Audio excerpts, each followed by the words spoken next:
ஆணு பெண்ணும் சமமானு கேட்டால் சமம் கிடையாது.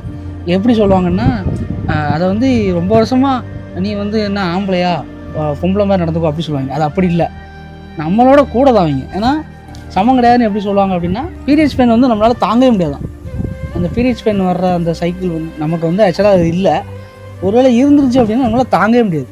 அது அவங்களால மட்டும்தான் தாங்க முடியுது.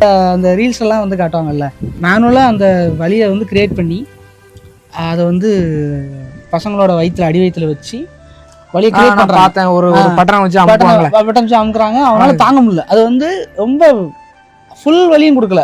இன்னொன்று செயற்கையாக உருவாக்குற வரைக்கும் இயற்கையாக உருவாக்குற வரைக்கும் வித்தியாசம் இருக்குது. இயற்கையாக வர்றது கொஞ்சம் கம்மியாக தான் பண்ணியிருப்பான். ரியலாக ஃபீல் பண்ணுறது அவங்க தான், அவங்களுக்கு தான் தெரியும் என்ன வலி.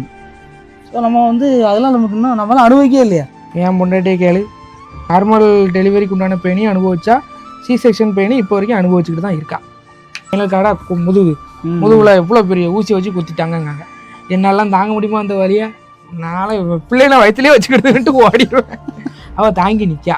அதெல்லாம் பாராட்டணும். அதெல்லாம் அந்த வலி வந்து ஆயுசு வரைக்கும் இருக்கும். அவனுக்கு கடைசி வரைக்கும் இருக்கும். ஆயுசு வரைக்கும். இன்னொன்று ஒரு பெரிய கஷ்டம் திரும்ப அவங்களுக்கு இருக்குது, இப்போ வரைக்கும் இருக்குது. இப்போ நம்ம இருக்கோம் வச்சுக்கோங்க, இப்போ நம்ம கல்யாணம் முடிஞ்ச பிறகு நம்ம வந்து மாமியார் வீட்டில் தான் ஃபுல்லாக கால்கப்புறம் இருக்கணும் எப்படி.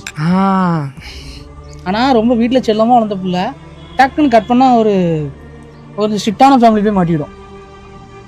காலைலலாம் அப்பா எழுப்பி ஊட்டி விட்டு சாப்பாடு ஊட்டுவார், ஸ்கூலுக்கு போய் விட வைக்க, காலேஜுக்கு கூப்பிட்டு போவ, 10 நிமிஷம் தனியாக விட மாட்டார். இங்கே எல்லா பொறுப்பு டக்குன்னு கட் பண்ணால் ஸ்ட்ரிக்டான ஃபேமிலி. ஏம்மா இதுவெல்லாம் தூங்கக்கூடாது, 8 மணிக்கெலாம் எந்திரிச்சிடணும் அப்படின்னு ஒரு மாமியா உட்காந்து ஒரு சட்டம் பேசுறது. திடீர்னு யார் கையே பிடிச்சிட்டு அவங்க கூட அவங்க தான் வாழ்க்கை பூரா இருக்கணும்னு சொன்னால் எப்படி இருக்கும்? அப்படி என்ன கணக்கு? நமக்கு அந்த ஆப்ஷன் கிடையாதுல்ல. கிடையாது. இதுக்காகவாவது கொண்டு வரணும். ஆக்சுவலா வீட்டை பிரிஞ்சு வாராங்க பாரு. ஆமா, வேற எதுக்காக இல்லை, அதுக்காகவே கொண்டாடலாம், தப்பு இல்லை. மென்ஸ் டேயும் கொண்டாடலாம், தப்பு இல்லை. சொல்லிடுவோம்.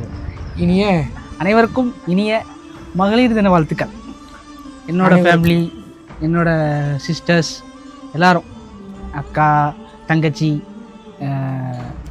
அம்மா, பெரியம்மா எல்லாத்துக்கும் தாயாக, தாரமாக, தங்கையாக, பாட்டியாக, ஓட்டியாக, பரனாக, பறையாக, அந்த பறையிலிருந்து இப்போ எனக்கு பிள்ளையாக பிறந்திருக்க மகள் வரைக்கும் அனைவருக்கும் மகளிர் தின வாழ்த்துக்கள்.